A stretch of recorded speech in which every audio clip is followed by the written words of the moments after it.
Maintenant, dernière partie de ma conférence, je voudrais essayer d'analyser les causes. D'où vient cette haine, donc pourquoi? Alors, il y a deux thèses. La thèse dans le milieu chrétien, on va dire, oui, c'est parce qu'ils ont rejeté Jésus, et donc, voilà, ils ont perdu l'élection. Donc, la méchanceté des Juifs s'expliquerait par le fait qu'ils ont trahi Dieu. Alors, avant même de rejeter Jésus, ils ont déjà trahi Dieu. Bon, il fallait quand même qu'ils rejettent Jésus, donc parce que sinon, bref, on est dans une théorie un peu problématique quand même au niveau rationnel. Mais bref, ça c'est les chrétiens qui ont identifié, on va dire, ce problème. En général, l'attribuent non pas à l'Ancien Testament, non pas à la Bible hébraïque, mais au fait que les Juifs ont trahi leur Bible, d'accord, et ont rejeté le Messie que Dieu leur avait apporté, d'accord. L'autre explication, ils ne sont pas comme ça parce qu'ils ont rejeté Jésus, ils sont comme ça parce qu'ils ont adoré Yahvé. C'est-à-dire, ils sont comme ça parce que, justement, ils ont suivi leur Bible hébraïque, parce que la Bible hébraïque est elle-même un projet, c'est leur projet. Donc leur projet n'est pas en contradiction avec l'Ancien Testament. Et ça, évidemment, c'est quelque chose que le christianisme ne peut pas entendre. Mais je vais essayer de l'aider un petit peu. Je vais essayer d'ouvrir une porte pour aller, quand même, pour régler ce problème. C'est-à-dire reconnaître le côté diabolique de l'Ancien Testament. C'est le sujet qui me semble assez important aujourd'hui, qui me semble en fait urgent, parce que on est dans une situation désespérée où il faut absolument être capable d'identifier Israël, de comprendre Israël, et donc de régler cette question: est-ce qu'Israël est comme elle est ou comme il est parce qu'il a rejeté l'élection, etc., ou est-ce qu'il est comme il est justement parce qu'il suit le programme écrit dans sa Bible hébraïque? Il faut régler cette question. Et il se trouve que les sionistes eux-mêmes disent oui, nous appliquons la Bible.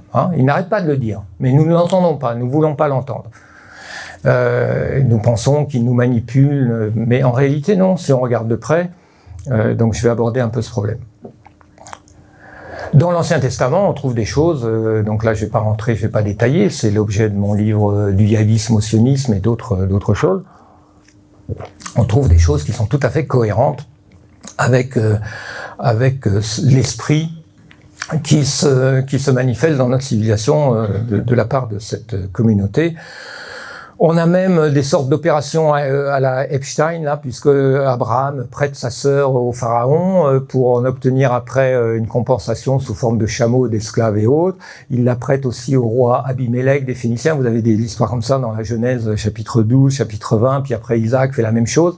Ça ressemble un peu à du honey trap, c'est-à-dire qu'on va piéger le roi avec, non pas, parce que dans la civilisation ancienne, coucher avec une fille de 12 ans, c'est pas ça le problème. Le problème, c'est de coucher avec une fille mariée, donc on va mettre sa femme dans le lit du roi pour après le mettre en difficulté, etc. Vous avez ça je vous dis, dans le chapitre 12.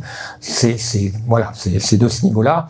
Vous avez des nombreux épisodes que il me semble important de rappeler dans le livre des Nombres, chapitre 31, dans lequel il est question de massacrer entièrement les Madianites, qui sont des cousins. Les exterminer complètement, et puis finalement on va se dire on va réussir à convaincre Moïse qui va négocier avec Yahvé, et puis Yahvé va dire bon ok, vous pouvez garder les jeunes vierges qui n'ont les vierges, les jeunes vierges, donc les petites filles de moins de 12 ans on va dire, puisqu'on se mariait jeune à l'époque, et puis vous en garderez 32 pour Yahvé. Donc ces vierges là font partie du butin avec les ânes, les chameaux et tout, on les partage entre combattants là, chacun prend sa part, et on en donne 32 à Yahvé. Sous quelle forme on les donne à Yahvé? C'est pas dit, mais il n'y a qu'une seule manière dans la Bible d'offrir un être vivant à Yahvé, c'est un holocauste. Donc il n'y a pas de doute possible. Je vous invite aussi à lire le livre des Juges, livre 19, chapitre 19 à 21. Vous verrez. Je vais sauter pour aller vite, mais allez voir ça. Vous mangez du fruit de la connaissance du bien et du mal, vous deviendrez immortels. Et vous aurez, alors il dit pas vous aurez la connaissance du bien et du mal, mais le fait de manger le fruit de l'arbre de la connaissance du bien et du mal, forcément, ça veut dire acquérir la connaissance du bien et du mal. Il y a un petit problème logique avec cette idée que Dieu a mis un arbre en disant n'y touchez pas, et qu'en plus, ça serait l'arbre qui permettrait aux hommes d'acquérir la connaissance du bien et du mal. Pourquoi le mal encouragerait les hommes? Si le serpent est le mal, pourquoi il encouragerait les hommes à connaître le bien et le mal? Il y a quelque chose qui est bizarre et qui s'explique tout simplement De manière très simple, par le fait, pratiquement prouvé, on va dire, par la critique biblique, qu'en fait, cette histoire est une polémique. Une polémique contre quoi? Contre le discours du serpent. Le discours du serpent, c'est quoi? C'est le discours philosophique. Parce que la philosophie, l'hellénisme, donc c'est une histoire qui date probablement de la fin de l'époque perse ou probablement de l'époque hellénistique, donc l'époque du triomphe de la pensée grecque. La pensée grecque, c'est ça, c'est aller chercher la connaissance du bien et du mal par la raison. Donc le serpent, cette histoire est une polémique contre le dieu des philosophes, contre le dieu de l'hellénisme, contre au fond le dieu de Socrate. Je dis ça parce que j'ai écouté tout récemment avec beaucoup de plaisir une vidéo de Camille Mordelinch sur Socrate. Je vous invite à aller voir ça sur le site Égalité et Réconciliation. Elle explique bien que Socrate croyait en un dieu, il l'appelle le dieu, mais enfin bon, c'est Dieu.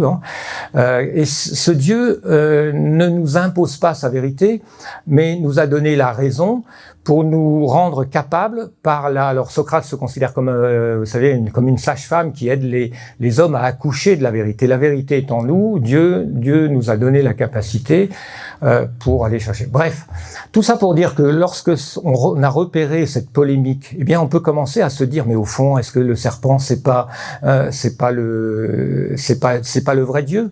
Et il se trouve que c'est un discours qu'ont développé les gnostiques, certains gnostiques des premiers siècles, qui ont identifié Yahvé comme le mauvais Dieu, comme Satan, et le serpent comme le Christ.